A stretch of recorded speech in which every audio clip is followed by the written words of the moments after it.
মেসিকে সারা বিশ্বের কাছে মহান করেছে ফিফা, আর রোনালদোকে মহান করেছে বিশ্বের সাধারণ মানুষ।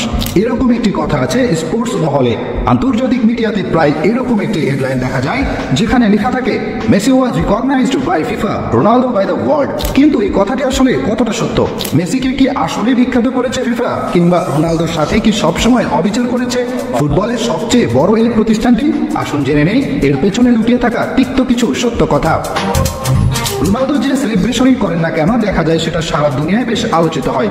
বিশেষ করে রোনালদোর সেই সেলিব্রেশনটা চলে গেছে এক অন্য লেভেলে। রোনালদো নেই, কিন্তু এখনো মাদ্রিদের ভিনি রদ্রিগোরা রোনালদোর মতো সেলিব্রেশন করেন। আর্জেন্টিনার গার্নাচো রোনালদোর সেলিব্রেশন করেন। ভলিবল বলেন কিংবা রেসলিং, সব জায়গাতেই দেখা যায় বিজেতারা সেই সেলিব্রেশন করছেন। এমনকি গ্রাজুয়েশনের পর অনেকে গাউন গায়ে জড়িয়ে হাতের সার্টিফিকেট নিয়েও সেই সেলিব্রেশন করেন। এমন ভিডিও আমরা প্রায় দেখতে পাই সোশ্যাল মিডিয়াতে। আর এই জন্য বিশ্ব মিডিয়া এই কথা বলে যে রোনালদো সারা বিশ্বের দ্বারা রিকগনাইজড হয়েছেন, কোনো বিশেষ প্রতিষ্ঠানের দ্বারা নন। সাধারণ ফুটবল ভক্ত, বিশেষ করে যারা আর্জেন্টিনা ফুটবলের সমালোচক, তারা প্রায় একটা দাবি উত্থাপন করে থাকেন, যেখানে প্রায় দেখা যায় তারা বলেন মেসিকে বিশ্বকাপ জেতানোর পেছনেও নাকি হাত আছে ফিফার। বিশেষ করে 2022 সালের কাতার বিশ্বকাপে আর্জেন্টিনার বিশ্বকাপ জয় এবং এতগুলো পেনাল্টি পাওয়ার পর মেসির সাথে ফিফার ঘনিষ্ঠতা নিয়ে কানাঘুষা বাড়তে থাকে ব্যাপক পরিমাণে। অন্যদিকে রোনালদোর সাথে ফিফার সম্পর্ক তলানিতে চলে যায় যখন ফিফার প্রেসিডেন্ট ছিলেন সেপ ব্ল্যাটার। তখন থেকেই মেসিকে ভালো ছেলে, শান্ত, নম্র, ভদ্র বলে উল্লেখ করে সেপ ব্ল্যাটার বলেছিলেন রোনালদো তো মাঠে নিজেকে একজন কমান্ডো মনে করে, তার চুলের পেছনে সে যে খরচ করে তা মেসির হেয়ার ড্রেসারের থেকে বেশি বলেও খোঁচা দিয়েছিলেন ফিফার এই সবচেয়ে বড় কর্তা। এরপর অবশ্য থেমে থাকেন রোনালদো। পরের ম্যাচে রোনালদো গোল দেওয়ার পর যখন উদযাপন করতে যান, ঠিক তখনই তিনি কমান্ডো স্টাইলে সেলিব্রেশন করে যান। সেই সময়ের ফিফার সভাপতি সেপ ব্ল্যাটারকে পাল্টা খোঁচা দিয়েছিলেন। এমনকি রোনালদো সেপ ব্ল্যাটারের সেদিনের ভিডিও নিজের অ্যাকাউন্টে শেয়ার দিয়েও বলেছিলেন এই ভিডিওই প্রমাণ করছে ফিফা আমার প্রতি কতটা সম্মান দেখায় এবং কতটা সহনশীল আচরণ করে। যদিও এই কথাগুলো তিনি বলেছিলেন তির্যক ভাবেই।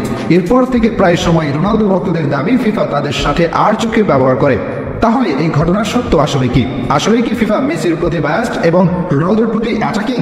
এই ঘটনার সত্য জানতে হলে আপনাকে একটা নিরপেক্ষ চেয়ারে বসতে হবে, যেখানে আপনি মেসি এবং রোনালদো কারো ভক্ত কিংবা হেটার্স হতে পারবেন না। কারণ আমরা যাকে পছন্দ করি তার বিপক্ষে কিছু শুনলেও আমরা সেটাকে আমাদের মতো করে সঠিক প্রমাণে ব্যস্ত হয়ে যাই। আর কাউকে অপছন্দ করলে তার ঠিক কাজকেও আমরা প্রশ্নবিদ্ধ করার চেষ্টা করি। ফিফার সভাপতি বলেন কিংবা ফুটবলের রেফারি, সবারই একজন পছন্দের লোক থাকতে পারে। মেসি, রোনালদোর মধ্যে আমরা যেমন যে কোনো একজনকে বেছে নেই, তেমনি ফিফার সভাপতি বা রেফারিও বেছে নিতে পারেন। কিন্তু এই কারণে এটা বলা যায় না যে ফিফা মেসিকে বড় করেছে আর রোনালদোকে খাটো করেছে। এবারের বিশ্বকাপে যে পেনাল্টি দেওয়া হয়েছে তা কিন্তু VAR দেখেই দেওয়া হয়েছে। যে মানুষ হিসেবে ভুল হতে পারে, কিন্তু সে ভুলের জন্য একক কোনো খেলোয়াড়কে দায় করা যেতে পারে না। মেসির অর্জন আঙুল দিয়ে তুড়ি বাজিয়ে উড়িয়ে দেওয়া যাবে না, কিংবা রোনালদোকে চাইলে ফেলে দেওয়া যায় না।